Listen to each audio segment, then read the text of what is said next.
అసలు దాని మీద కమెంట్ చేయని పార్టీ లేదు ఓడిపోయినప్పుడు. అవును, ఓడిపోయిన ప్రతి ఒక్కటి ఇదే మాట. నా మిస్టేక్, ఈసారి నేను బెటర్ చేసుకుంటాను, నా వల్ల ఇప్పుడు ఈ ఫ్రీ స్కీమ్స్ మీద వెళ్ళడం వల్ల నేను ఇబ్బంది పడ్డాను, ఈసారి బెటర్గా నేర్చుకుంటాను. వాళ్ళు కూడా ఇదే పార్టీ అదే కండక్ట్ చేస్తుంది, ఈసారి బెటర్గా నేను డెవలప్మెంట్ విధానాల మీదకి వస్తాను, వీటిలో ఫ్రీ స్కీమ్స్ తగ్గించుకుంటాం, నేను రివైవ్ అవుతున్నాను. రివైవ్ అవడం తప్పలేదు కదా, నేను ఈ విషయాలు మిస్టేక్ చేసుకున్నాను. తప్పులు చేయడం మానవ సహజమే అండి.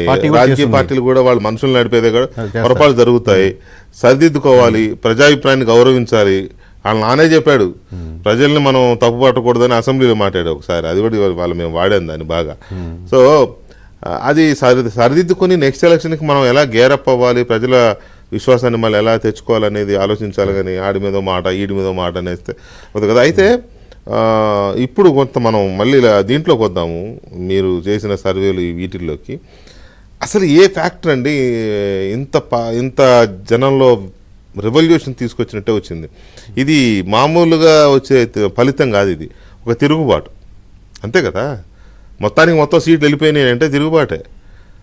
నిన్న వైజాగ్లో రుషికొండ ప్యాలెస్ కనుక ఎలక్షన్ ముందు చూపించుంటే తెలుసుంటే జనానికి ఆ 11 కూడా వచ్చే కాదేమో కదా. సో ఈ రెవల్యూషన్కి మెయిన్ ఫ్యాక్టర్ ఏంటి? మేజర్ ట్విస్టింగ్ 40-60 అనుకుందాం సార్, రౌండ్ ఫిగర్లుగా 40% వాళ్ళకి వేశారు, 60% మెజారిటీ శాతం ఇటు 20% ఇటు 20. అంటే మీకు మెజారిటీ శాతం ఇటు షిఫ్ట్ ఏంటంటే ఈ మధ్యలో వాళ్ళు అప్పుడు 2019 అయినా 2024 అయినా క్లియర్ కట్గా ఈ మధ్యలో ఉన్న కోర్ అభిమానులు పక్కన పెడితే వీళ్ళు ఎప్పుడు ఫ్రీ స్కీమ్స్ కాదు, మాకు ఇంటికి నీళ్లు తాగే విధానం కూడా ఇప్పటికి కూడా లేదు సార్. మీకు విలేజ్ రోడ్డు నీళ్లు ఇప్పటికి కూడా మీకు ఏ విలేజ్ కూడా డ్రింకింగ్ వాటర్ లేదు, ఒక్క విలేజ్ లేదు. ప్రతి విలేజ్ లో కూడా మీకు 5 రూపాయలకో 10 రూపాయలకో వాటర్ క్యాన్లు తీసుకునే పరిస్థితే కానీ అవి పంపించే వాటర్ డ్రింకింగ్ వాటర్ కదా, సంపులో పడిపోతా ఉంటే స్నానాలకి బాత్రూమ్లకి చెట్లకి మొక్కలకి వాడుకోవాలి. కానీ ఒక్క దగ్గర కూడా డ్రింకింగ్ వాటర్ కెపాసిటీ మాకు ఇవే డైరెక్ట్ గా తాగుతామని మీరు కావాలంటే సర్వే పెట్టండి, ఒక్క విలేజ్ లేదు.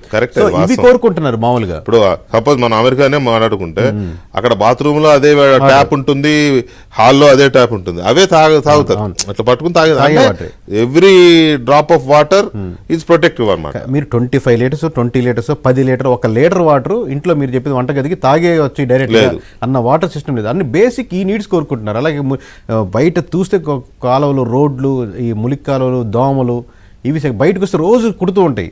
పెన్షన్ మీద బతికే కుటుంబాలు 10% ఉంటాయి, 90% పెన్షన్ ఇస్తున్నారు కాబట్టి తీసుకుంటున్నారు, రేషన్ ఇస్తున్నారు కాబట్టి తీసుకుంటున్నారు. వెంటనే బండి పోయే లోపల మళ్ళీలోనే అమ్మేస్తారు. మళ్ళీ బండి ఇచ్చుకుంటా వస్తారు, బండి వెళ్ళేటప్పుడు మళ్ళీ నింపుకుంటా వెళ్ళిపోతుంటారు. స్మగ్లింగ్ జరుగుతుంది. సో మీరు ఈ ప్యాటర్న్ లో వెళ్తే మేము కరెక్ట్ కదా, ఈ డ్రిఫ్ట్ ఇలా అవుతున్నారు, ఈ ఓట్ బ్యాంకింగ్ కనపడ క్లియర్ కట్ గా చెప్తున్నారు.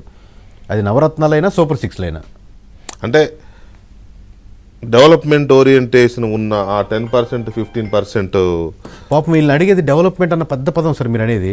ఇప్పుడు మంచినీళ్ళు కూడా అడగట్లా, మంచినీళ్ళు కనీసం బేసిక్ థింగ్స్, మురికి కాలంలో దోమలు కొట్టుకున్న ప్లేస్లు కొంచెం క్లీన్ గా, ఇది డెవలప్మెంట్ అనేది కొంచెం మీరు చెప్పేది చాలా పెద్ద పదం అనిపిస్తుంది నాకు.